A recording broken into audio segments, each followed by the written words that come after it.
speakers and presenters, we have three panelists. Dr. Shimete Gizo, the State Minister of Research and Technology Affairs from the Ministry of Science and Technology from Ethiopia. Mr. Jonathan Wong, the Chief of Technology and Innovation from the UNESCAP. And Dr. Dongju Che, the Dean of the Graduate School of International Service and School of Global Service at Sungmyung Women's University. And Dr. Dok Soo-nim, a Senior Research Fellow from Stepi, the chair for this session, will lead the discussion. Dr. Yim, please. Thank you for kind introduction. Well, we had two keynote speakers and also three presenters. Personally, I learned a lot from their perspectives. Well, I can summarize that, they provide us the global perspective and also Korean perspective. They also presented some theory and also some practices. They presented the historical, development and also some future, policy directions. Since the main role of the chair in the panel discussion is to control, to manage the time, I will go directly to the, the discussion. Each discussion have a 5-minute time slot. So I would like to ask first the State Minister Shimete. He also flies long distance from the Ethiopia. So please. Sure.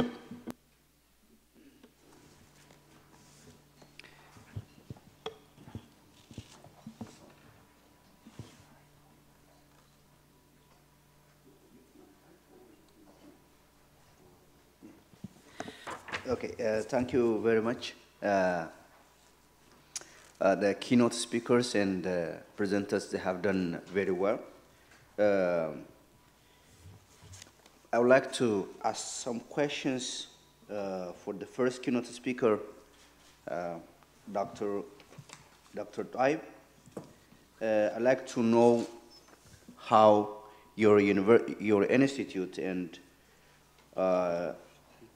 your country have benefited from the international cooperation, and also you raised the contributions and the roles of UNESCO, UN, and so on, but many developing countries have started to blame UNESCO and also the UN for ignoring humanity while the organization is promoting science, technology, and innovation. Yeah, and the second question is for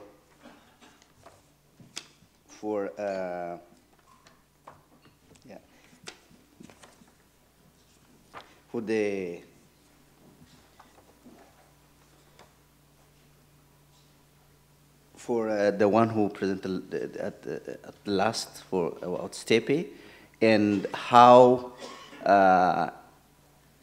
is really the contribution of Stepi in the Asian countries, in the neighboring Asian countries, while the Stepi and the Korean government is supporting other countries in Africa and in Latin America. Let me have these answers from the presenters. Thank you.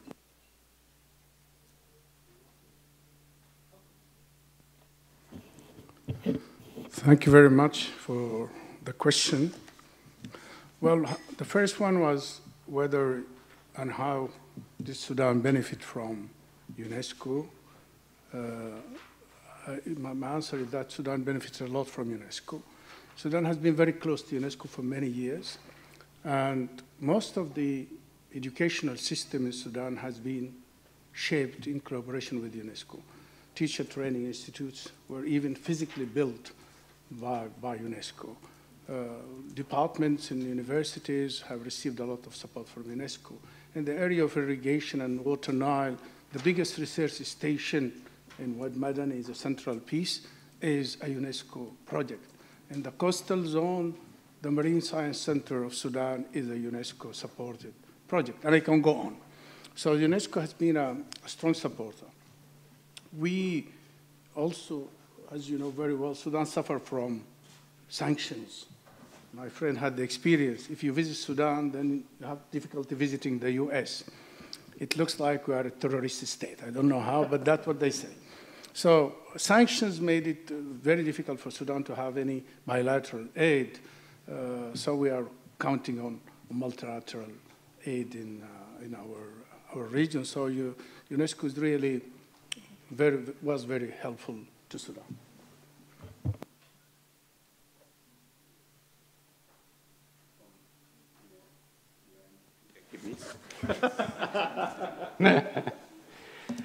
Thank you, State Minister. The difficulty of humanitarian, and you use the word humanity and STI, is that we are dealing with different people. STI, we have found, even when we have financial interconnection, financial liberalization, these things have benefited far more the upper echelon of society than the masses. We did a recent study on inequality, and we find that technologically advanced countries happen to have the greatest income inequality. Technology itself is part of that driver. It's part of that, I use the word correlation, but it clearly has a causality, and the econometric analysis shows a very high statistical significance.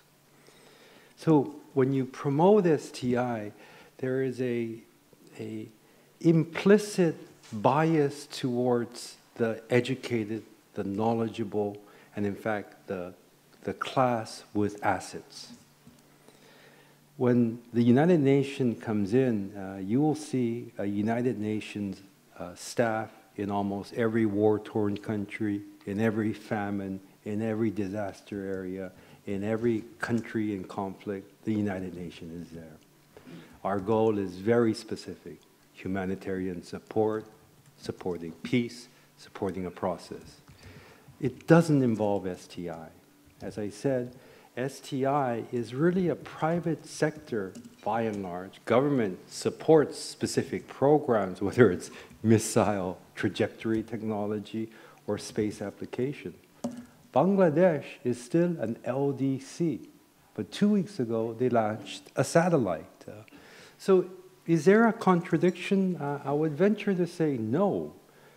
LDCs are moving from a different level, from a 19th century platform to a 21st century platform. And we're trying to guide a path towards that. Guide in a way that is both policy-oriented, project-specific, private sector cooperation. It doesn't filter well to a very simple concept of supporting the poorest, most vulnerable groups of society. And that's the disconnect. It's a disconnect not just of the UN or any bilateral or multilateral donor. It's a disconnect for the government policy itself. That's, I think, the role of Stepi.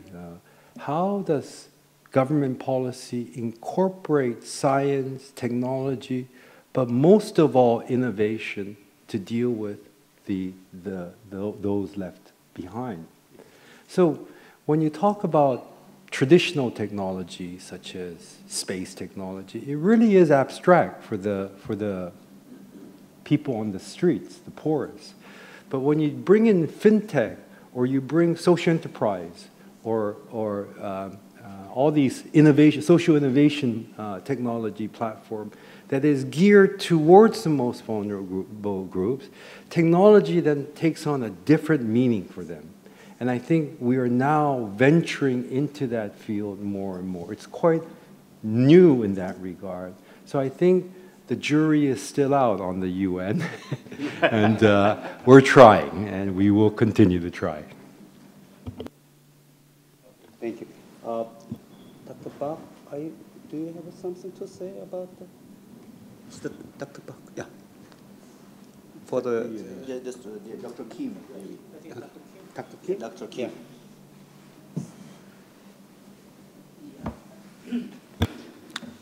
let me answer the second questions. I don't know exactly who answered the questions, but he asked about activities in the Asian countries from the Stepi side. I'd like to answer these questions.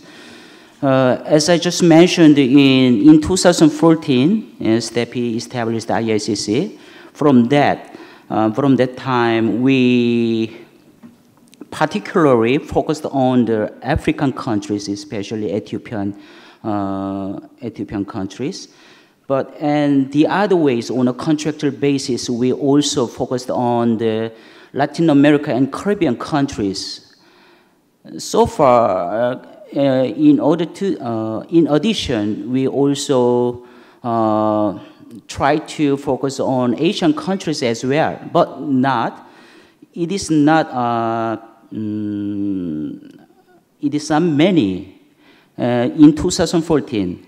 However, as you know, the Moon administrations took office just last year, so President Moon suggested the new southern policies. So we, from the perspective of Stepi side, we try to focus on Asian countries from now on. Not only just the African countries, but we also more focus on Asian countries from now on.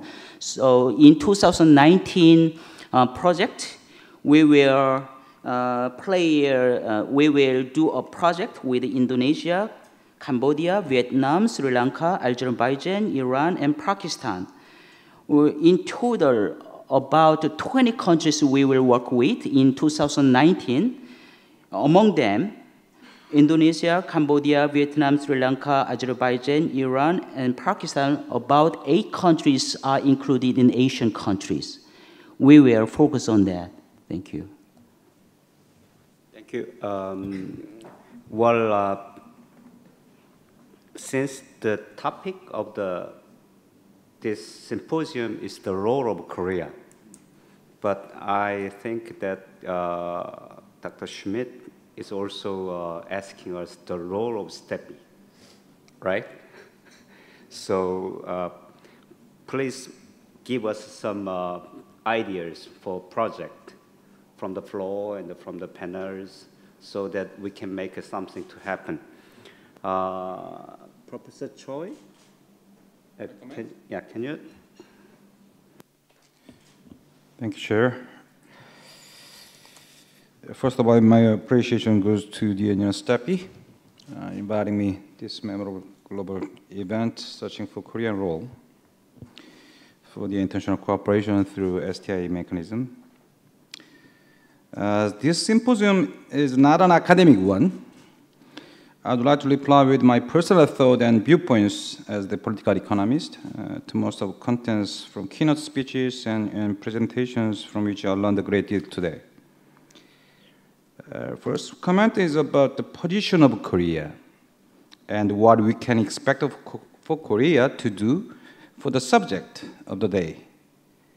Development cooperation is a kind of diplomatic behavior. It's diplomacy. As for diplomacy and its tactics, we do know there are interdependence and cooperation, two different and two separate directions. Interdependence means collaboration, share their shoulders, and get together to do something. Cooperation means kind of one direction. Is going to the target. We are talking about later one today, traditionally, in traditional sense. But I would suggest, why don't we take two together for STI case? It's actually, as for the tactics, we do know, interdependence and cooperation. We tend to think, these two are separately, but not today. We can get a hunch from the differences of MDGs and SDGs for this understanding in terms of level of obligatory, missions which has been jumped up to a kind of enforcing measure. MDGs was based on voluntarism and voluntarist idea. Then raise their hands, what they need to do it, then report to the UN headquarters. SDGs, actually, all member states are enforced by UN headquarters. Every 2 years, we have to report. If we don't report, they look down on us and they exclude us from the level of the meeting that we can take part. So it's kind of push from the top actually. Then the status and trust toward UN headquarters has been up. So we need to take consideration of it. And UN SDGs actually asks member states to get together hands in hands in the process of development cooperation, as it indicates in subject 17, so-called partnership. So in this sense, through partnership toward development cooperation. So share their shoulders, then go together. So interdependence and cooperation, two traditional different directions should get together for the case. Actually, Korean case, we have enjoyed thus far through bilateral cooperation. We love it because time to time we need to have and we need to secure and we need to guarantee our strategic interest in international society. But we have experienced very important value through our voluntary diplomatic action. First one was G20. We did a bridge role between the South and North. It was very successful. And the second one is nuclear summit. We faced the nuclear issue, but we did that law, then we initiated it. As a middle power, we tried to resolve and try to initiate the subject, then we contributed. In STI case, we can do the job again. So please do expect the Korean government to do that job again. Second comment about the role of Korea is about its specific ownership and during the development path. To me, I'm a political economist researching development model. I'm not a scientist. I get used 3 key ownerships once I talk about development. It's about policy ownership, first one, by leaders of the country, including technocrats, experimentally dominators of their talent lies at full understanding of mercantilist idea as introduced by Joseph Schumpeter, as introduced by just Dr. Song Chi-young. Number 2 is financial resource ownership. You can expect what it is, and the other is about money. Third one, technology and human resource ownership tells us what the roles of STI are for economic development of the countries about to take off. Korea can surely contribute this part as she has successfully implemented and finally materialized this specific ownership, which most of leaders and technocrats of developing countries would like to share. Surely knowledge sharing without any concern over the level of contents to be delivered. I would like to get reply and comments from President Mustafa if there is any visibility to see this chance of sharing Korean experiences of ownership in the near future from African countries. If the countries do not fulfill and meet the first and second one, we cannot expect third one could be received by the the recipient country, then they could deliver the projects. Finally, as Dr. Hong of UNESCO already mentioned, STI is not only key means of implementation of SDGs, but also a cross-cutting contents to be delivered for the goals achievement. A donor has to judge however, the donor has to judge the level of science and technology, minding no chance of leaking donors' intellectual property and intellectual capital as well. In that sense, I would suggest that appropriate technology would be truly proper tool as means and contents.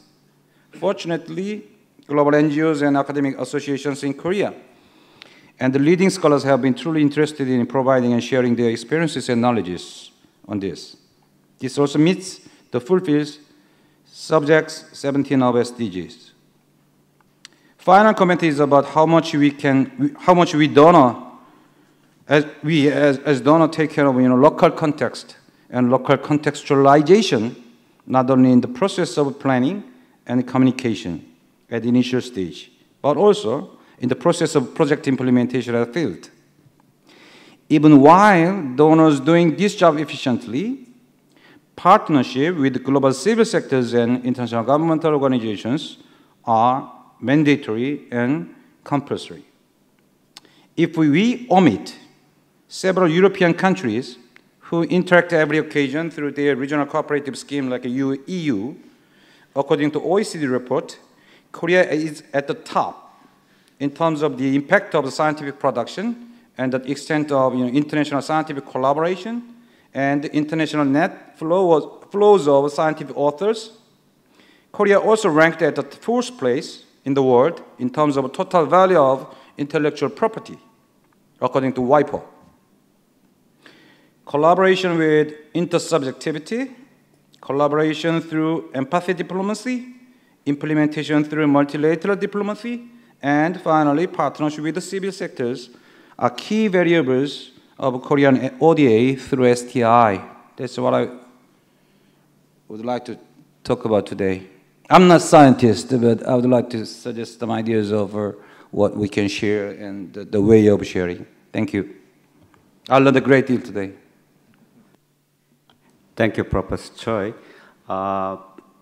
It seems like that we listening one semester courses today, just in this afternoon.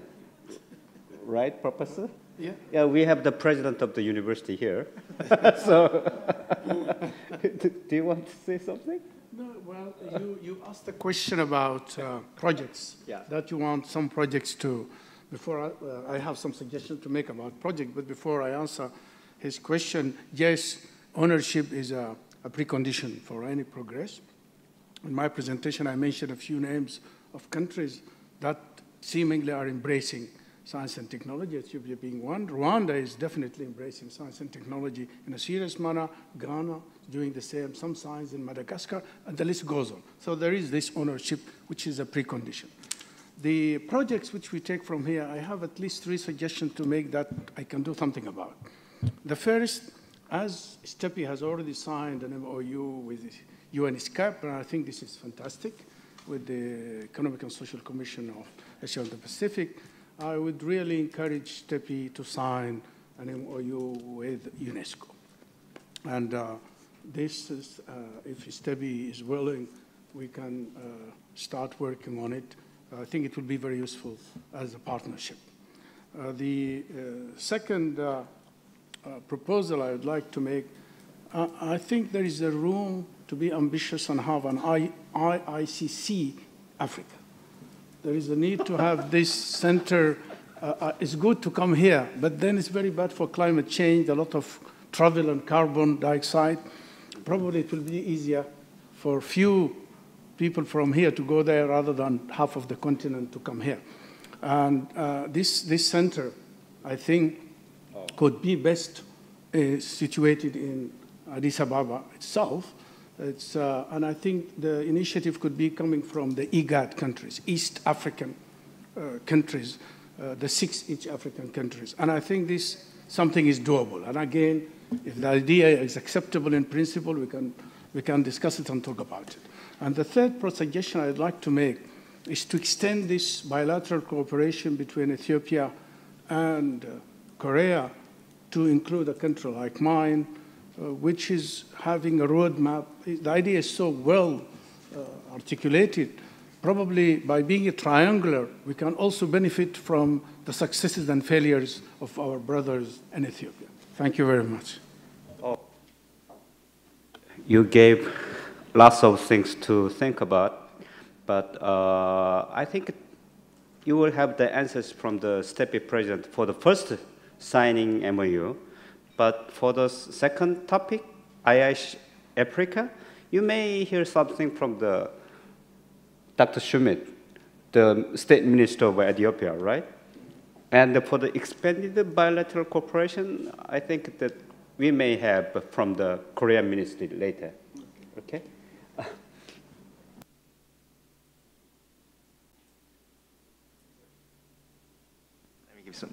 Hi there, my name is Jonathan Wong. I'm from UNESCAP.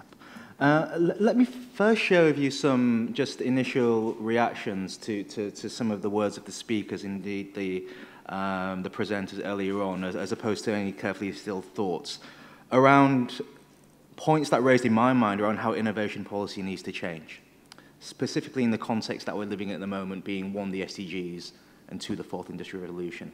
The second point I'll make is around ODA and Korea's role in that. And I do have a few recommendations for where Stepi should focus as well. And then indeed a couple of questions for the various panelists. So firstly, what struck me through the conversations we've had through the presentation we've had this morning, particularly Dr. Mustafa's presentation as well. You gave a very good history, by the way, of UNESCO and OECD. I didn't know any of that. So thank you very much.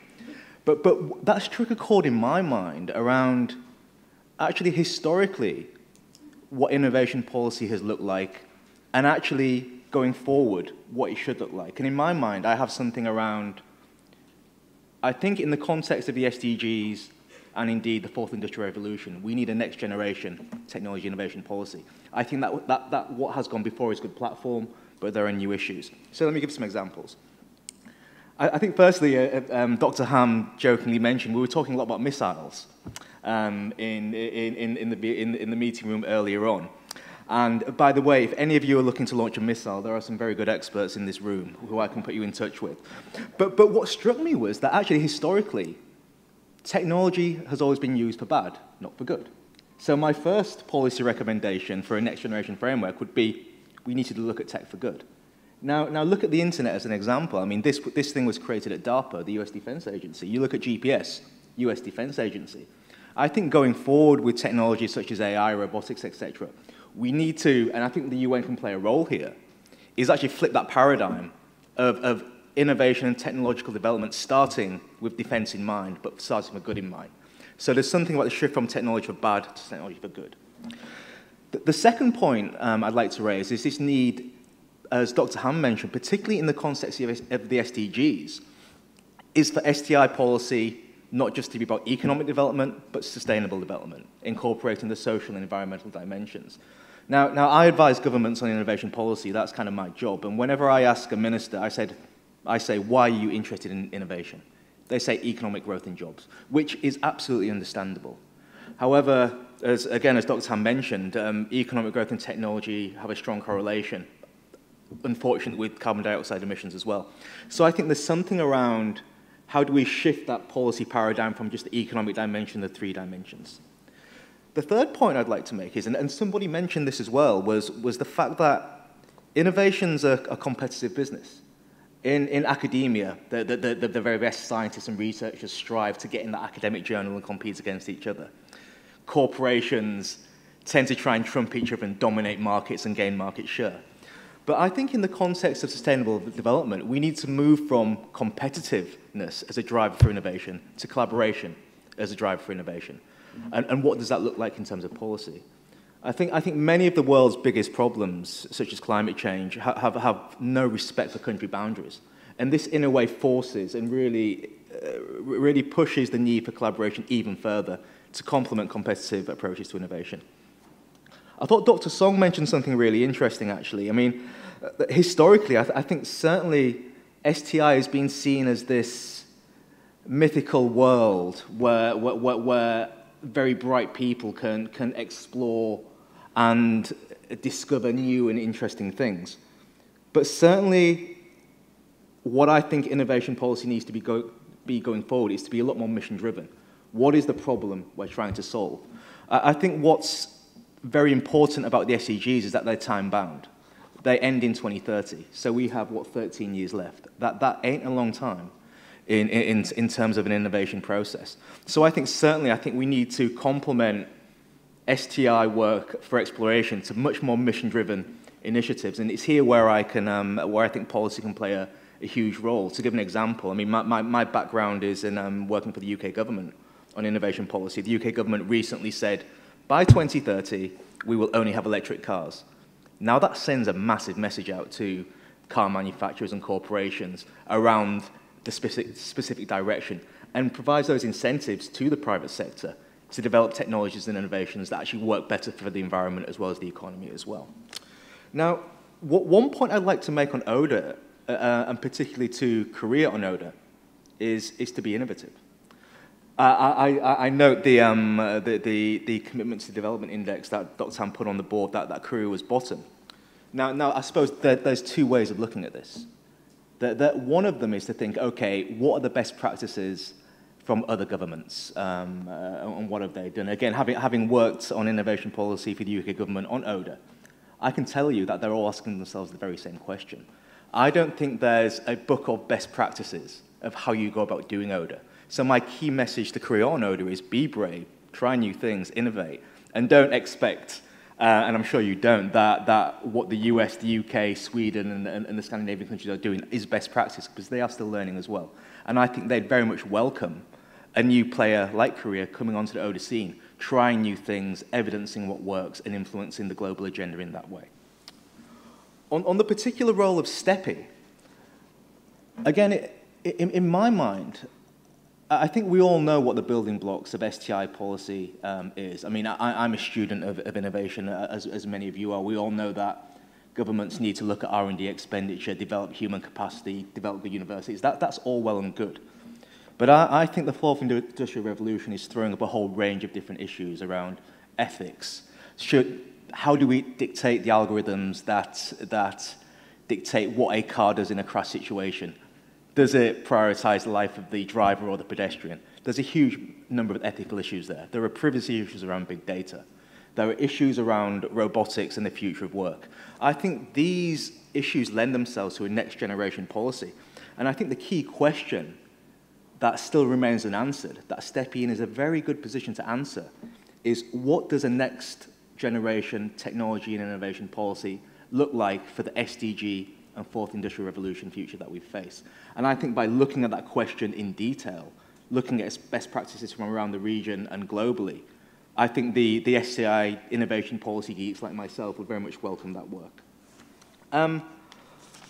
So on specific questions, I have three in particular. I think dangerously I'm asking my boss the first question, and I've not briefed him on what I'm going to ask him. So this could be a potentially career-threatening question to ask. But I'm very keen, Dr. Ham, I mean, you mentioned a lot about the importance of working with the private sector. And I think it's a very sexy thing that's been said in the ODA space and indeed the STI space at the moment. But actually, practically, what does that look like? And how do you go about doing that? Because the STI worlds, the development worlds, and the private sector, we speak different languages and have different incentives. So that's the first question. My second question to Dr. Song is, I think it's really impressive the work Stepi do on actually influencing policy change within certain countries. Because I think policy change depends on so many things, political cycles, political will. So I'm really interested in kind of what's your secret sauce? How do you get governments to actually implement some of the policies that you're advocating for from your experiences? And my third question is to Dr. Kim. Again, from my UK experience, predominantly ODA is led by one institution, that is the Department for International Development in the UK. Well, I thought it was very interesting, the distributed model of ODA expenditure, if you like, from the Ministry of Finance to the Ministry of Science and ICT. How does that cross-government, if you like, management of ODA work or not? And actually, what are some of your reflections on that question? Thank you very much. You also finally gave the questions, right? For each. Please, will you please answer? Thank you, Jonathan.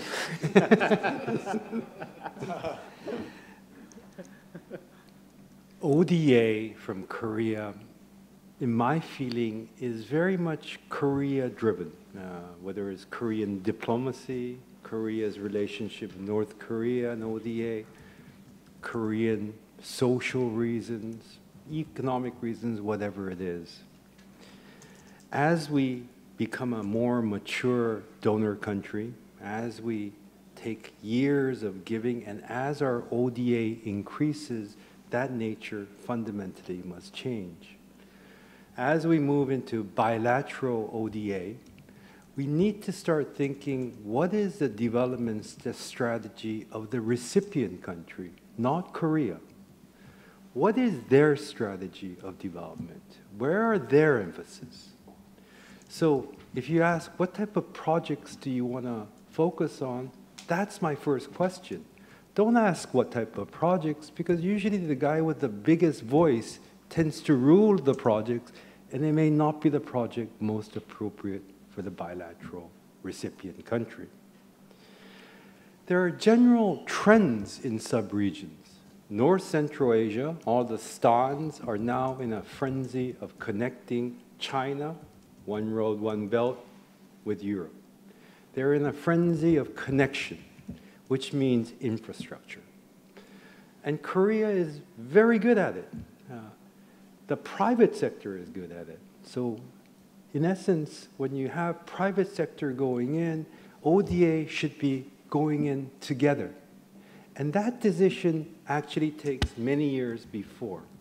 So when KOICA decides to make its lending strategy, it needs to involve multi-stakeholders like Stepi, like Hyundai, like, I don't know, Tusan, whatever it may be. So you have a clear idea what each stakeholder can bring to the equation. When you can bring Hyundai, Junggongop to build a highway in Uzbekistan, which is keen on building PPP expressways, I would say Stepi should be maybe leading that discussion, not following it with, by the way, you should add on these fiber optics. The whole selling point should be, think of the 21st century road. So the nature of the discussions has to fundamentally change. It's matching the sub-regional demand with that of what Korea can best offer. If you look at the Pacific Islands, this is pure ODA. But the type of ODA they need is, again, green technologies, green vehicles, green ports, how to deal with IUU, illegal, unregistered, and unregulated fishing vehicles that are coming into their waters, killing their livelihood. And it's a very singular livelihood. How can Korea support that? There are other issues that Korea is very advanced in, which is statistics. Korean 통계청 is one of the best in the world. That's the Statistics Bureau of Korea. Countries, when you say we should help these countries help themselves, how can countries make policy decisions when they don't even have the data to make that decision? Where do you want to focus and support? And I say for Bhutan, we should be helping them with their accounting system, with their official statistics system. One of the biggest things that we are doing is called the Oceans Account, trying to measure the physical health of the ocean, and especially the Pacific Ocean. Korea is a member of this Pacific Rim countries. We could do so much for the countries on statistics. This is bilateral. Rethink so that you really get a concept of what the country is. Work with Korean private sector to deliver financial solutions that can best meet the needs of the recipient country.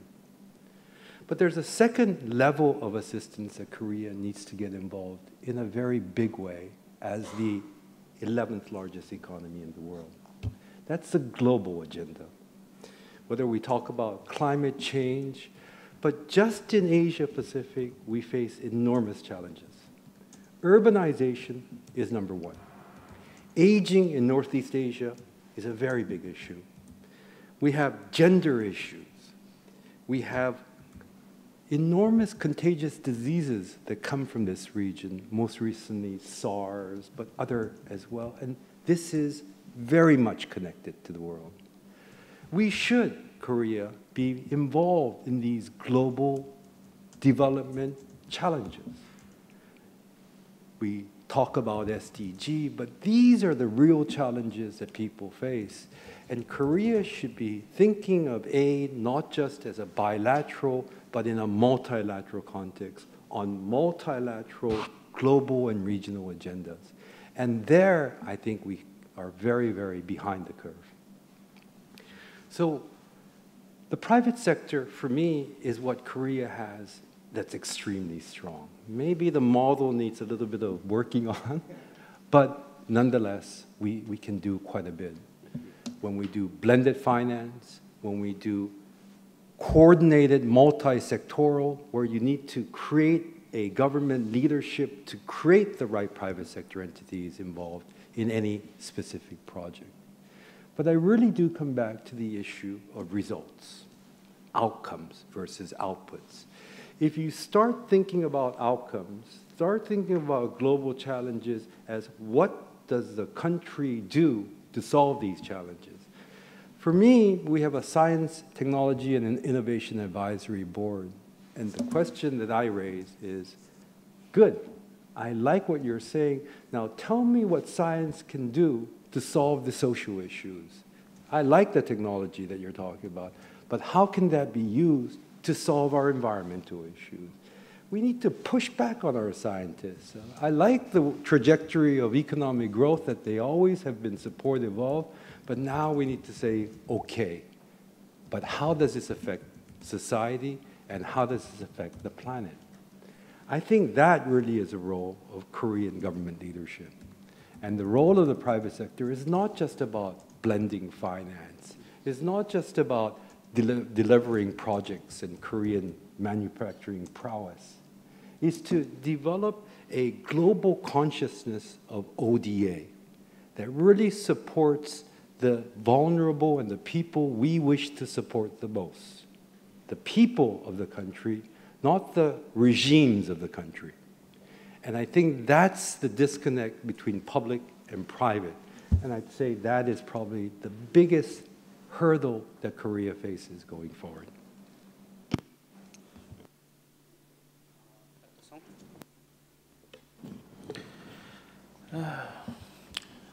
Thank you, Jonathan, for your comments on my presentation. And I think I understand your question about the kind of a critical force or factors that determining, affecting, the changing or affecting the government policy. In my opinion, the most important is I think the sense of urgency and also the share among the political leaders. That means that, oh, we face very critical problems right now.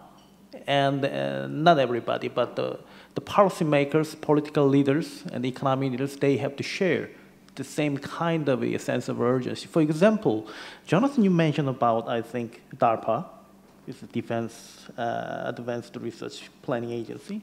Why the US government introduced DARPA? Because they felt very strong sense of urgency.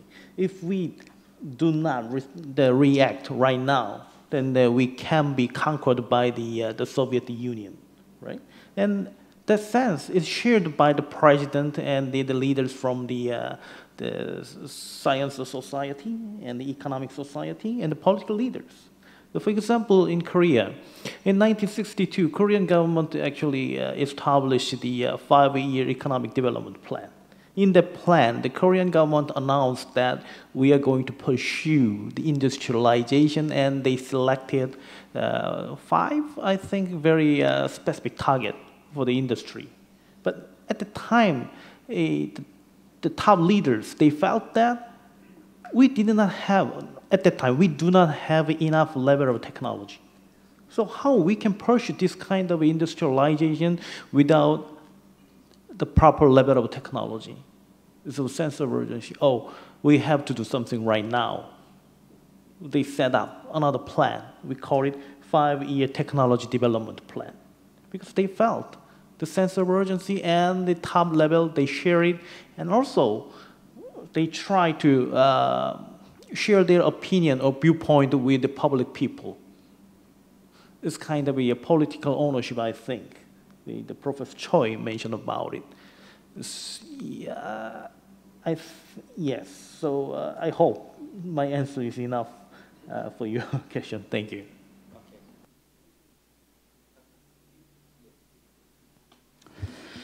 Actually, I don't fully understand what your questions are, but I think maybe you are asking about the governance of STI ODA in Korea, I think, or budgeting process. Yeah, I'm sorry, we're just sharing each other's diagram here.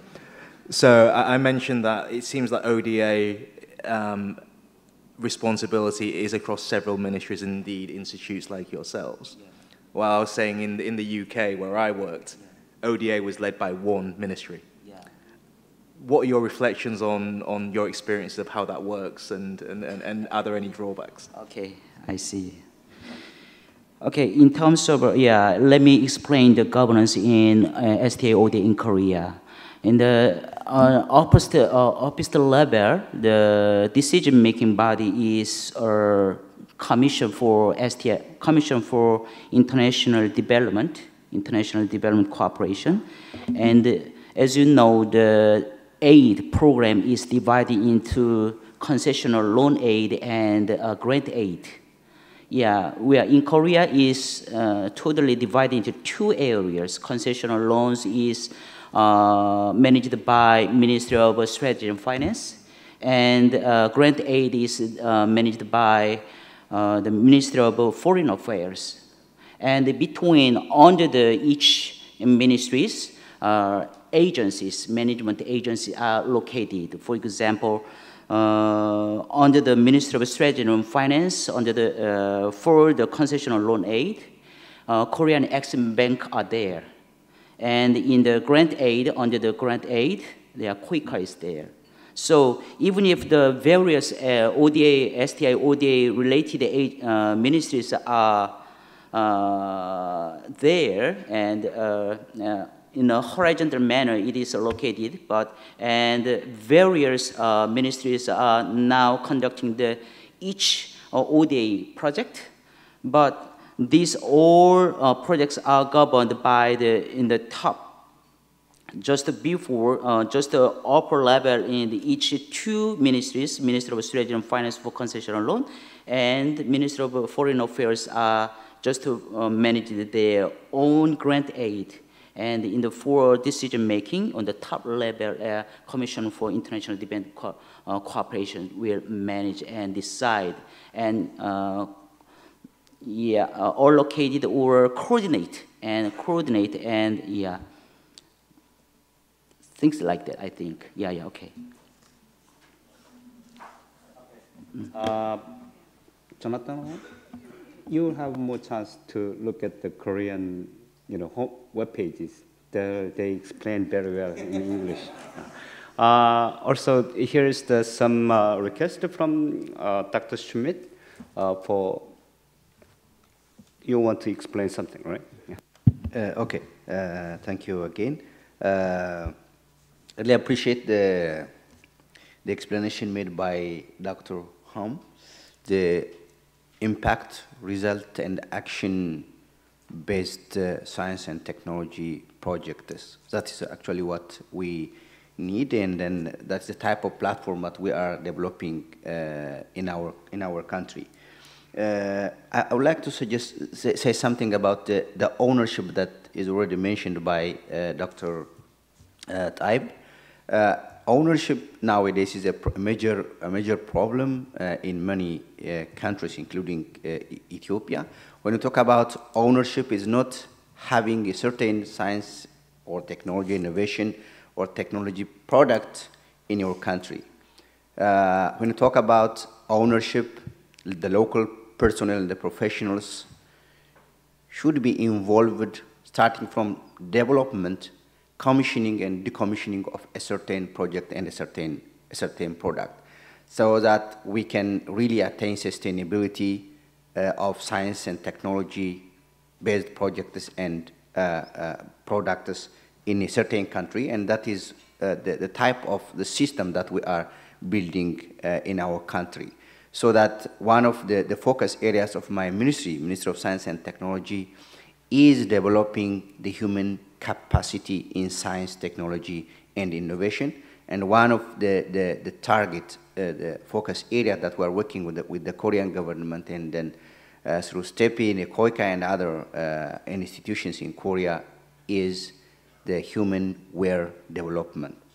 So that's very important. We need to, when we talk about ownership, it needs the involvement and engagement of the local personnel and the professionals in the universities, research institutes, and the technology institutes in a certain country. That is what we really believe in, what we should promote. Regarding the cooperation that's already started with the Korean government through Stepi, I know Stepi is facilitating and supporting our country. One of the major areas of cooperation for the last 2, 3, 4 years is the development of the technology roadmap for various sectors. Now we have already started to implement those technology roadmap in Ethiopia. More than 20 sectors technology roadmap is already produced, and the technology roadmap has 2 divisions: the technology development and transfer component and the research component. So we are drawing some technologies from Korea and well, even from other countries. We make sure that those technologies are appropriate and can be contextualized to our country's situation. And so we develop, we adopt, and we implement for the immediate problem solving, to solve the immediate problems of the society. The other one is the research component that we are drawing from the technology roadmap, and the research component, it needs some time to be resolved, and so that there are certain problems that should be resolved at national and the local levels. So we invite local professionals and researchers, and sometimes even from abroad, to engage in those research projects. And then hopefully this cooperation will continue. And later, from the experience of Ethiopia, there are countries like Sudan, Kenya, and our neighboring countries can draw the experiences of the implementation of that technology roadmap. Thank you very much. Thank you, Dr. Schmidt, for kind explanation. You know, as it always happens, at the first time, it looked the time is enough, but time is approaching the end. Well, we cannot skip to listen from the opinions from the floor. So we would like to hear questions or comment or any other. So if you have it, please speak up. Okay, the gentleman over there. You have any mic? Just yeah. Can you wait a little bit? We still have time.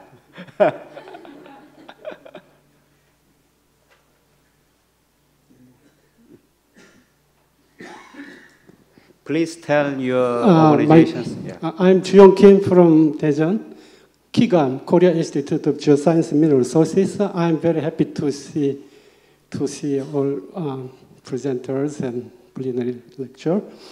And particularly, I'm interested in UNESCO aspect of this kind of science technology.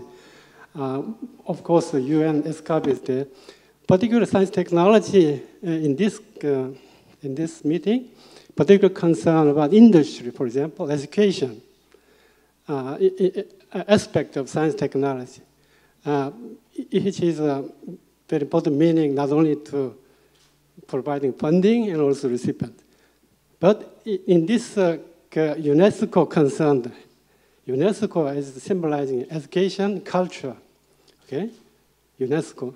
So if it is a cultural aspect concerned, each country, even underdeveloped countries, they need their own culture. It's quite unique. If science, technology, innovation is connecting to this culture aspect, what is your opinion to make a future collaboration between Korea or Africa or Latin America or Asia? If you have some kind of UN aspect of this cultural aspect concerned, what is your particular importances or some orientations? Or if it is possible, maybe Dr. Ham, if you have some idea, you are mostly economy or more or less social aspect, but if Asian Pacific area concerned, there are many averaging culture there. We are approaching education only sometimes, but what the culture itself is connecting with science technology. That is my typical question, but anyway, it is my interesting curiosity. Thank you. Jonathan? Thank you, boss. Firstly, of course, as a good UN official, we of course embrace all cultures. But I think you raised two interesting points. I think you mentioned something about creativity, one, and the second thing you mentioned was about culture.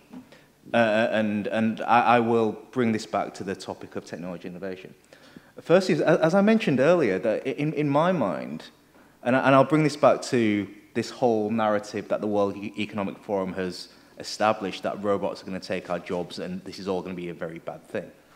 Well, in my mind, I think particularly for the creative industries, I think there's something very different that could evolve here. I think there's a whole range of innovations that will be driven by creativity in the arts. I think technology will start driving how we think about art and creativity, and I think new industries and new jobs will start. On the second point around culture, I think for many countries, their culture is the thing that gives them that great differentiation, which in a competitive market and indeed in a trading environment is a really unique advantage. So some of the things, just to give you an example of what we're looking at is, I mean, we're looking at potentially in Pacific countries, how do we engage some of the very creative and innovative artisans in certain Pacific countries and engage them in global supply chains and global trade through e-commerce platforms, through crowdfunding platforms, through eBays, if you like, for rural communities. And I think in that way, you one, preserve culture. Two, culture is a unique selling point. But three, you can use technology to actually help these people make money, improve their lives through this cultural diversity that they have. So there are just a couple of thoughts on those 2 points.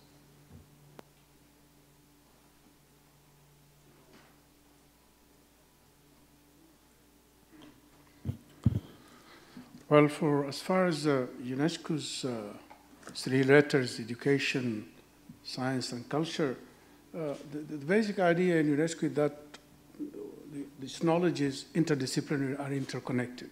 Science, in people in UNESCO say science is part of culture. But in your question is, in fact, the local context dictates different solutions and different approaches. The problem could be the same, and the solution might be approximately the same, but its implementation require local context. Science and technology has this commonality, just like music and sport. It is something common, sort of. And I argue that there is little differences. However, if you look at science policies of Asian countries like India, the first priority in that science policy since 1958 is creating scientific temper, sort of a national sort of culture. Science becomes culture, sort of.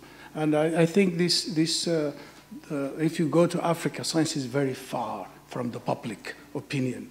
In my own country, we still believe that Earth is flat, and maybe sometimes it rotates, sometimes not. So the people, the way they conceive things is very important, and I think implementing science and technology in a country like Sudan is more difficult than implementing it in India, for example. Any more questions? Professor Peck?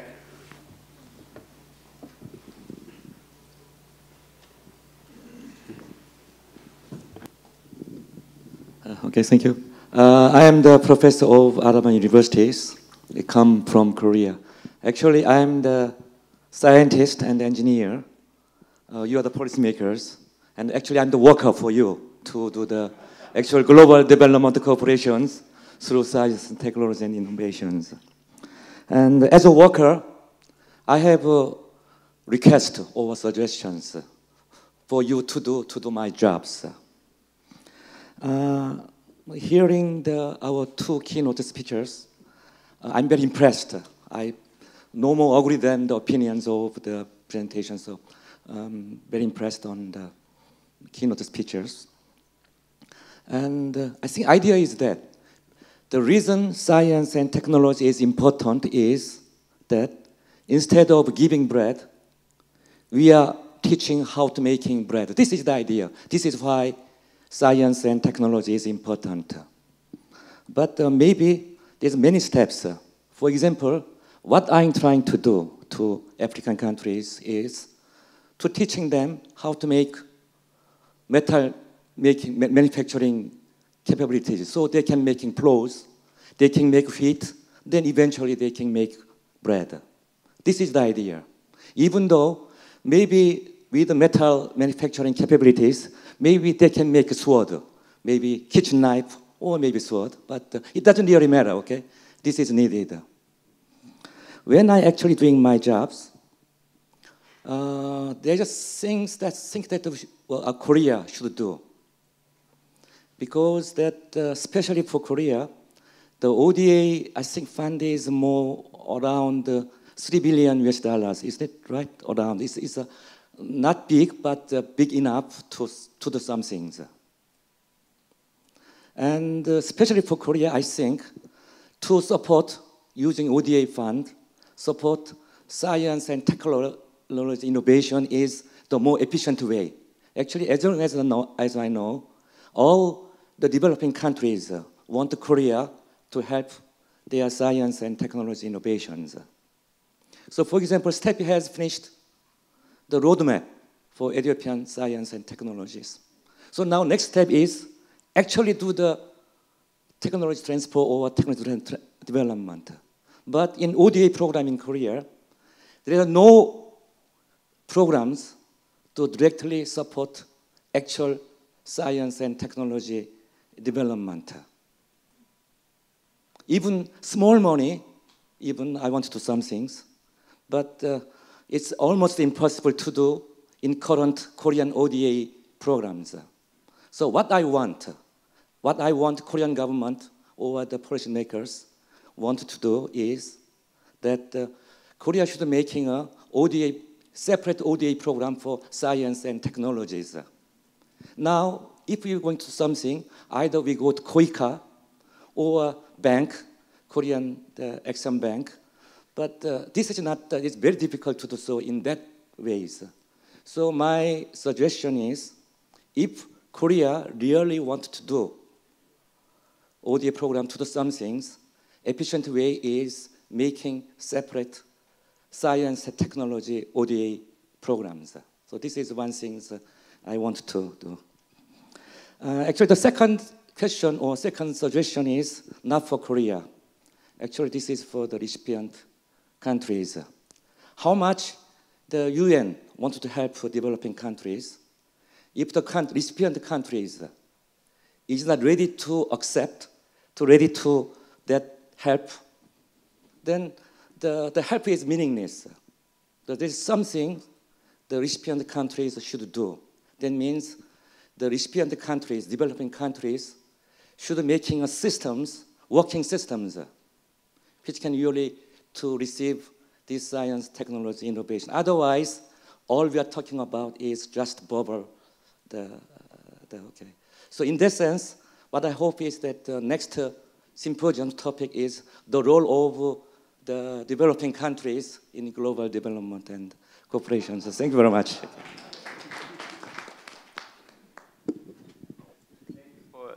Your two, valuable suggestion, and I think, and as you speak up, someone from the government will listen. So we have recorded this document, and we Stepi as a platform for policy ideas. Sooner or later, those kind of policy suggestions will be materialized. Yeah, please. Against the professor's comments, I surely and truly agree to the points that you raised. We call it, in the field, we call it ODA fatigue. It's quite serious. That's why, the loan has been increasing recently, not grant. So, ODA fatigue is a very serious problem, especially DFID. You surely know that how UK has really, the trouble with the ODA fatigue. Then they change their, policy direction with the civil sectors. Then field research first. Then get the statistics. Then they approach used to start approaching to the field. That's a good point. ODF to minimize the ODF fatigue. How to suggest that? We need to define the target level too. Target. You used to have the conference like this and forums like this. How can we do our STI ODA to Africa? 37 African, Black African, sub-Saharan countries. All 37 countries have different social capital, the nature. How can you digest and analyze and get the output, then do approach to the local context? Gulf states or Gulf member countries, they do have different social capital. Social capital is different. How can you get access to with the social entrepreneurship to them? They failed. First failure of the international organization toward recipient countries with kind of denominated the variable is good governance. You keep the conditions, you meet the conditions of good governance. We suggested the IMF, World Bank, we suggest you meet the conditions. They don't know what good governance of IMF and World Bank are. Which level they should meet, they don't know. Even they don't have dire need to meet the conditions, but they accept, okay, we'll do that. We'll have our own founding for the good governance. But finally, they don't meet the conditions suggested by the IMF and World Bank, then interest rate goes up. That's the local context. That's why I gave the comments about we need to separate means of implementation, as Dr. Ham suggested, from contents to be delivered. For the contents to be delivered, we need to judge the level of science and technology. If we do the job, there must be our own category will be founded. Then we can differentiate industrial technology from scientific technology. Then what's the criteria that Ministry of Science and ICT would do? Ministry of Labor, there is something for the industrial technology and the training program. That's not the area of the Ministry of Science and ICT. Then how can you differentiate it? So we need to do, make sure and define the category and criteria of the contents to be delivered. First one. Then second one, means of implementation. All cross-cutting sectors, we do put it. Then get the output. That's the means of implementation at cross-cutting level. That's quite different. The late one, means of implementation, actually Minister of Science and the ICT cannot touch any. But the first one, contents to be delivered, we need to judge the unit target within our own defined frame. That's my suggestion. Yeah. Thank you for good comment, also opinions. Time already passed, but I would like to hear two more questions. since we are promoting SDG, gender equality is important. Can I have some question from ladies? Okay. More than a question, it's a comment. This afternoon has been very interesting to me. I represent the Embassy of Guatemala. And I've seen what Mr. Wong was talking. How can we direct our needs or ask our questions of what we need from ODA of the Korean government when it's so like dispersed, you know, in so many institutions? I heard the explanation that you know, loans come from the Ministry of Finance and then grants come from the Ministry of Foreign Affairs. But still, within the Ministry of Foreign Affairs, then we have tons of institutions that we don't really even know what they do or you know, sometimes we actually have visitors from those institutions saying like, are you interested in this kind of program? And we are like, wow, we didn't even know it existed. You know, so I think in that sense, it will be really helpful if the Korean government could give us some kind of light as to, you know, this and these institutions are the only ones accredited to, you know, work the ODA for. So, yeah. Thank you. This is not a comment, but this is a similar request we been getting, and also Korean government is now working on, you know, harmonizing the, you know, gate for the information. Also, they are building up some information platform. So probably this year you will see that. Yeah. Thank you, Senora. I think what you're saying is the problem of Korean ODA, and what I'm talking about, this pre-meeting of stakeholders, I'm talking about Korean stakeholders, private sector. You've actually highlighted the point that we have the Ministry of Foreign Affairs that deals with certain amounts, maybe mostly grants. We have Ministry of Finance and Strategy. I think they do the grants. Yeah. Ministry of Foreign Affairs does something different. You have KXM, you have KOICA, you have Ministry of Science Technology, all with pockets of money, all with ODA. And the impact of any individual ministry is much weaker than coordinating multi-sectorally. So the Ministry of, I don't know, construction, infrastructure that makes roads, the Ministry of Transport, when they make a road without involving ICT, it becomes a price game against maybe another corporation, maybe from China. When you start bringing intelligent, ICT-backed, multi-sectoral approaches, it becomes a package of assistance. There is never an ODA that should be what Dr. Peck described, where the countries don't want to do it. It happened in the IMF and the World Bank a lot, where they imposed restructuring.